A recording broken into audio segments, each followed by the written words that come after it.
આજે વિશ્વ રંગભૂમિ દિવસ છે। ફિલ્મો હોય કે રંગમંચ, નાટ્યકલા હોય કે ભવાઈ કલા, અભિનયના ઓજસ પાથરી લોકોને નિર્દોષ મનોરંજન સાથે સંદેશ આપતા કલાકારોની કલાને બિરદાવવાનો દિવસ એટલે 27 માર્ચ વિશ્વ રંગભૂમિ દિવસ। આજે વિશ્વ રંગભૂમિ દિવસની ઉજવણી થઈ રહી છે ત્યારે મનોરંજનની માતા ગણાતી ભવાઈ કલા યાદ આવે છે। એક એવો જમાનો હતો જ્યારે ટીવી, ડીવીડી, સિનેમા કે મનોરંજનના કોઈ સાધનો નહોતા ત્યારે ગામના ચોરે ઘર આંગણે ભવાઈના માધ્યમથી મનોરંજન મળી રહેતું। પહેલાના જમાનામાં ગામ લોકો ભવાઈ મંડળને આમંત્રણ આપીને બોલાવતા, ઢોલ નગારાથી સ્વાગત થતું, ભૂંગળ, તબલા, વાજાપેટી અને મંજીરાનો તાલ લેવામાં આવતો અને હા, ભવાઈ ભજવતા કલાકારને માઇકની જરૂર ન પડતી, બુલંદ અવાજે પોતાનું પાત્ર ભજવતા। પરંતુ આજે ટીવી, ઇન્ટરનેટ, મોબાઈલના યુગમાં પરિસ્થિતિ બદલાઈ ગઈ છે। ભવાઈ કલા ભૂલાતી જાય છે, પરંતુ મહાકાલી ભવાઈ મંડળના કલાકારો આજે પણ ભવાઈ કલાને જીવંત રાખવા પ્રયત્નો કરે છે। માથે ઓઢી ઓઢણી અને પગે બાંધ્યા ઘૂઘરા, અમે ઘાઘરી પહેરીને પડમાં નાચ્યા, જોનારા કોઈ ના મળ્યા। કવિ કાગ બાપુની પંક્તિ આ ભવાઈ સમાજને યથાર્થ લાગુ પડે છે। આજે વિશ્વ રંગભૂમિ દિવસ ત્યારે ભવાઈ કળાને યાદ કરવી પડે।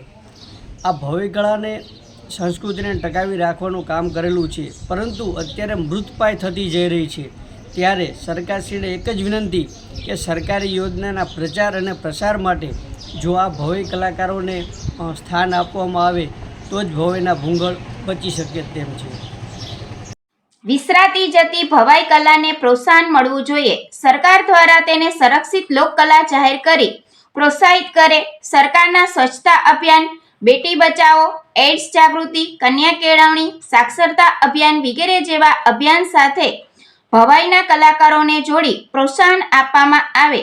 પ્રવાસન વિભાગ કે સંસ્થાઓ દ્વારા યોજાતા કાર્યક્રમોમાં પ્રોફેશનલ કલાકારોનો ઉપયોગ કરવાને બદલે ભવાઈના કલાકારોનો ઉપયોગ કરવામાં આવે તો કદાચ વિસરાતા જતા ભવાઈના ભૂંગળ ફરી જીવંત બની શકે।